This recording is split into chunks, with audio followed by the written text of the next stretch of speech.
with Mohamed Nasheed, the former president of the Maldives, whose nation of several islands and atolls is spread across vast tracts of the Indian Ocean not far from India. President Nasheed has been a climate champion for several decades, long before it was fashionable to become one. And in fact, in 2009, when as president, he held a meeting of his cabinet underwater, 13 feet underwater off the coast of Mali, is something that's remembered still across the world. President Nasheed, welcome to The Print. Well, thank you very much, Jyoti, and thank you very much for having me. Now, President Nasheed, you've been in Glasgow these last couple of weeks attending the COP26, the United Nations Climate Summit. The rich nations have refused to commit themselves to holding the rise in temperature to 1.5 degrees C as compared to pre-industrial levels. Your first thoughts on what this means for the rest of the world? Thank you.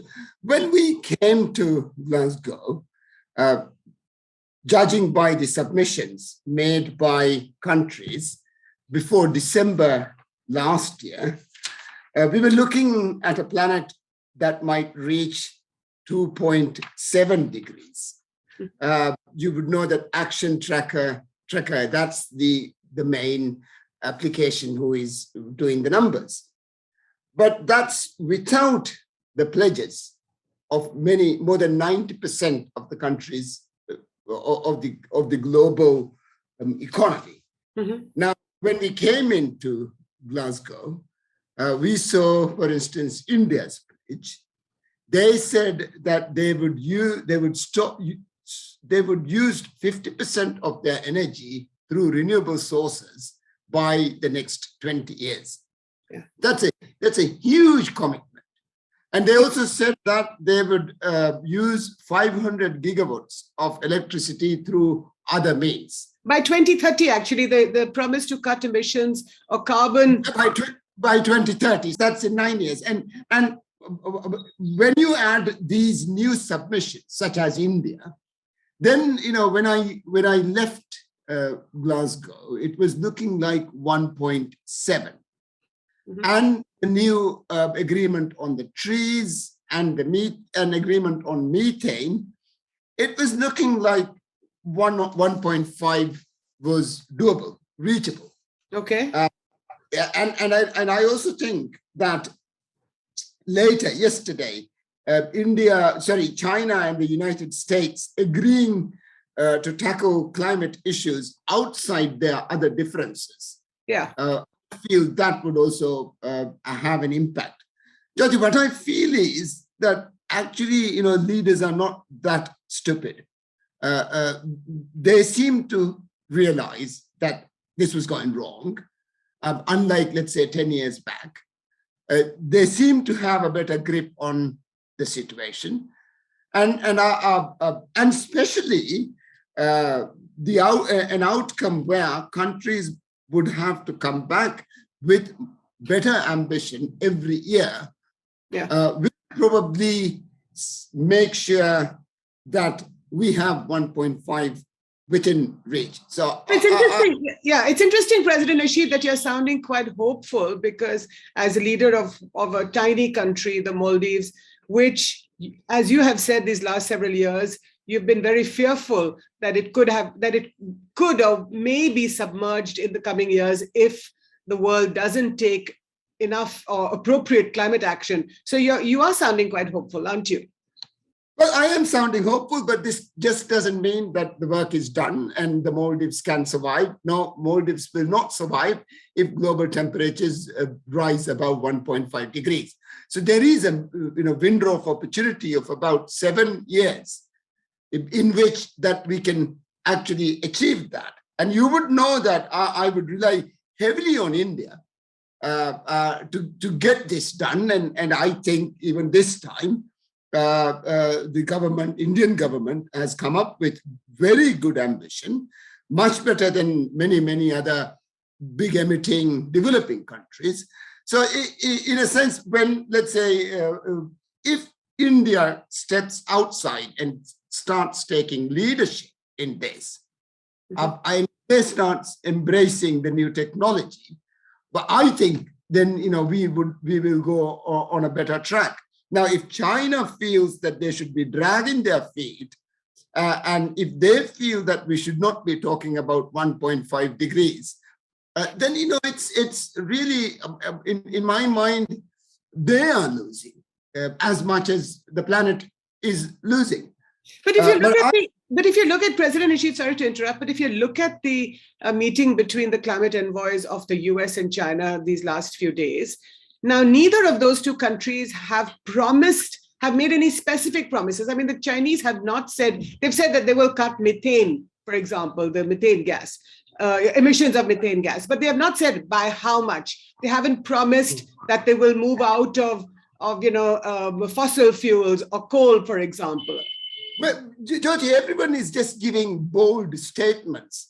There is no accounting mechanism, a governance mechanism for the pledges of the countries. Mm-hmm. I think the UN would be migrating to define such mechanisms probably by the time we reach the next COP.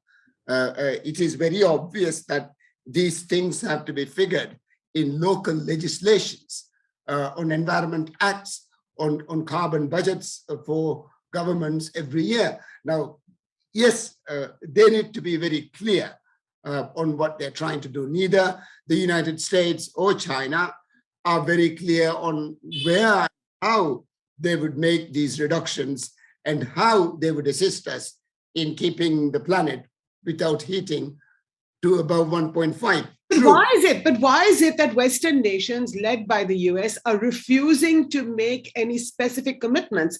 Nor are no, Jyoti, we can't brush it off as saying Western nations. Europe is doing extremely well. The United Kingdom's Climate Act, the Climate Act is, very, very good, and it gives you a very clear idea of where they are going and where they stand and how they are going to do it. Same thing in Germany, same thing in many, many European Union countries. So I don't think, we can brush it off as Western nations. Okay. Yes, of course, the United States, because they have lost 5 years with President Trump, when they pulled out from the Paris Agreement, and therefore they are far, far, far behind. And then, there are other big emitting countries who are not developed countries, China and maybe Indonesia, Saudi Arabia, Brazil, a number of other countries also adds up now. So I think I wouldn't go on this west-east, north-south, left-right ideological fight on this. Okay. I think this is everyone's problem, and I think we should help each other and try to see a way out of it. And I have tried, and I'm trying very hard, that the language is not framed in anti-colonial language. That doesn't help. I don't think it helps. I don't think we find it easy to have this conversation with a number of Western countries when we, from the very first go, start accusing each other. But I think, yes, we have to understand that the bulk of the damage was done by developing countries. Developed countries, and we have done nothing. We have done absolutely nothing to pollute the atmosphere, the environment. Can I ask you here, President Nasheed, is that, I take your point that there's no point demonizing the Western nations because the Industrial Revolution sort of caused a lot of the damage for which we are paying today. Well, Jyoti, they did not invent the internal combustion engine to drown me. They wanted to eradicate disease. They wanted to have a better life. But yes, of course, later on, we found out that this was going wrong. So even if they didn't invent the internal combustion engine, which is what drives the car to drown the Maldives today, which you're fearing, and other sort of low-lying nations. But the point is, why is it that these Western nations, I mean, I know you don't like this sort of sweeping term, but why is it that they're refusing to put together a climate finance budget? I mean, the poorer countries like India are demanding $100 billion a year. Surely that's not that much money to put together over 10 years, 100 billion every year. Completely right, Jyoti. because I feel that this is their naivety. I think they're naive not to understand how much confidence they have to get from developing countries to sort this issue. I think they are also kind of coming around to the idea that they have to put money on the table. This COP was started by very clearly saying that they will come up with the money. The money is still so short. And also the worst is accounting these funds. Now, a country might get a grant to do a school, and on top of the roof of the school, there might be a solar panel. So the whole project then is calculated as a climate mitigation project. Mm-hmm. So these kind of imaginative accountings. I think climate vulnerable countries are asking the IMF to do the accounting, and for them also to be at the table when these sums are done. Now, the OECD is suggesting to us that it's 20 billion short, but that is like they themselves marking their own homework. I think we need to do the sums. And when we do the sums, it's far short. It's not 20 billion. It's very short. Mm-hmm. And also to talk about 100 billion as if it's a big deal. You know, you spent 3 trillion when COVID came, and then the West realized that this was an emergency. So the money is there, and they have to give the money to the developing countries. And there's also another issue here. I think I really would like to point out. Much of the climate vulnerable countries are heavily debt-ridden. Mm-hmm. Bulk of the debt is held, unfortunately or fortunately, by China. Now, climate vulnerable countries are spending 20% of their budget on debt repayment, and then another 30% on adaptation. So there's no money. There's no money for health. There's no money for education. There's no money for social protection. So we have been asking debt holders to restructure the debt so that they can swap some of these repayments to climate vulnerable resilient projects. Mm-hmm. So debt restructuring to be included in finance conversations, I think is very important. So China, for example, calls itself a developing nation, which is why it sometimes says that, it cannot be part of the Western bloc of nations, which must give money or spend money towards both an adaptation or mitigation or, sort of far-reaching climate commitments. Now, what do you say? China today is a rising power. It's, 70% of the US economy, which is still the world's most economically powerful nation. But how would smaller nations like yours look at what the Chinese are doing? Do you think it's a cop-out? It's an attitude problem. The fact that you can, at this time of the day, of the century, come out and say, oh, well, please stop talking about 1.5. We agreed on 2 degrees in Paris, and focusing on 1.5 is going to unravel the Paris Agreement. I think it's just this kind of attitude that some countries have and some systems have. It's very unfortunate. Like who? Like who are you talking about? Well, the Chinese negotiator in Copenhagen, in Glasgow, last week mentioned that countries are now focusing too much on 1.5. That was his gist. That they agreed in 2014 in Paris for 2 degrees, and why are we talking about 1.5? For heaven's sake, it's because we will die if it's anything above 1.5. So I think there's an attitude problem. There is just the idea that whatever you think must carry the day, regardless of what is that doing to yourself and to the others. So what is it, China and India being the largest polluters in the world in terms of greenhouse gas emissions? Now, of course, this is not just per capita, but, national levels.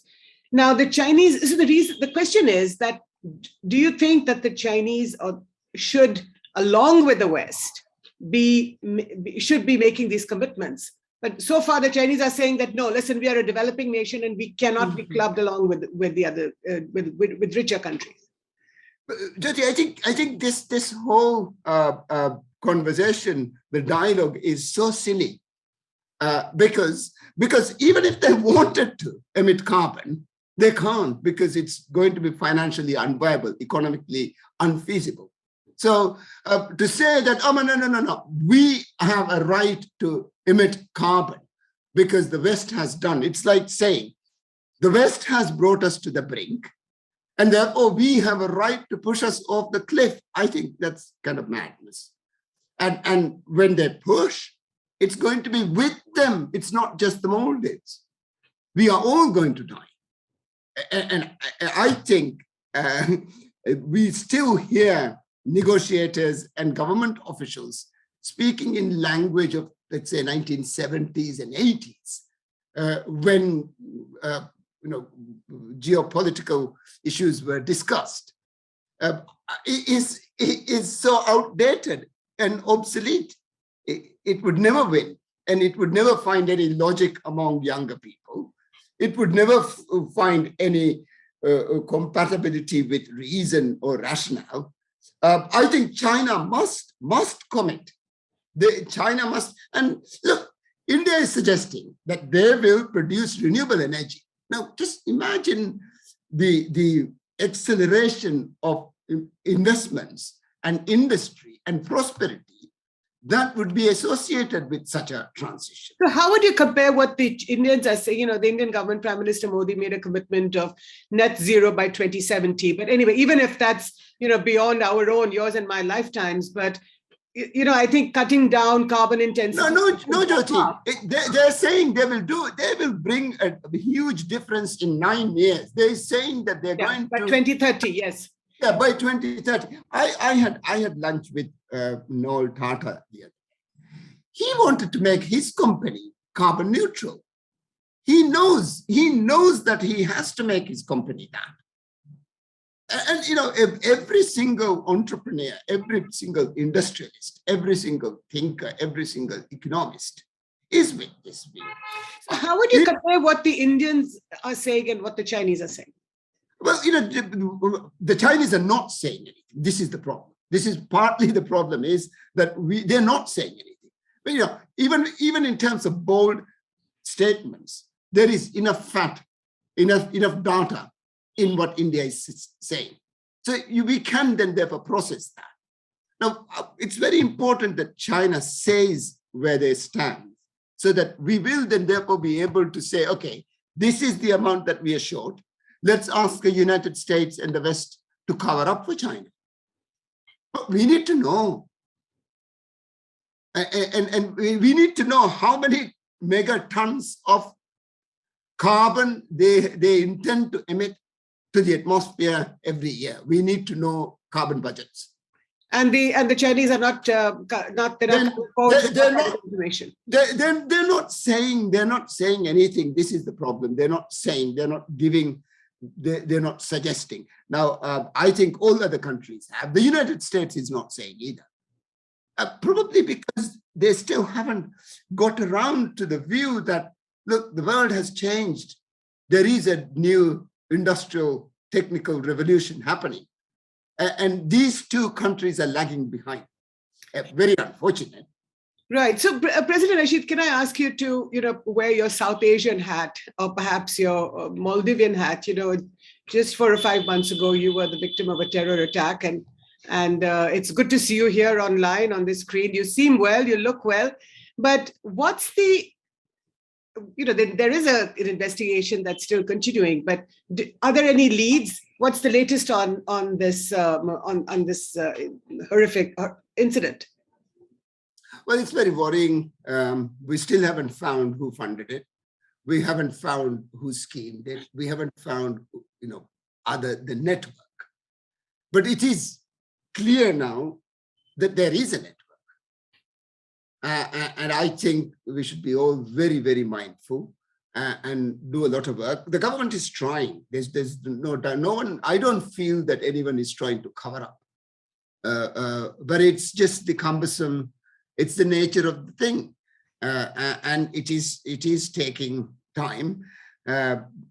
We have capacity issues. The government of Maldives has, our police service has capacity issues, and it is also partly infiltrated by extreme ideology as well, because the country is infiltrated by extreme ideology. So the extreme ideology in the Maldives? In the Maldives, in extreme ideology in the Maldives. But why is that? Let me just ask you. Are you talking about an extreme Islamist fundamentalist ideology? Is that what you're referring to? Well, that is on the one, that is that. And then also the xenophobia that people are trying to drum up in the country. That is also very worrying. And that is entwined with the Islamic idea or the ideal that they're trying to define. And Jyoti, the sad thing is, this is such a small percentage of our people. Such a small percentage of our people, but they seem to be making a lot of sound because they are using terror as a medium. And therefore, people are reluctant to talk. But reluctant to, I didn't understand. Reluctant to talk about what? Reluctant to talk about what is happening to the country, reluctant to talk about the kind of country that we want for ourselves.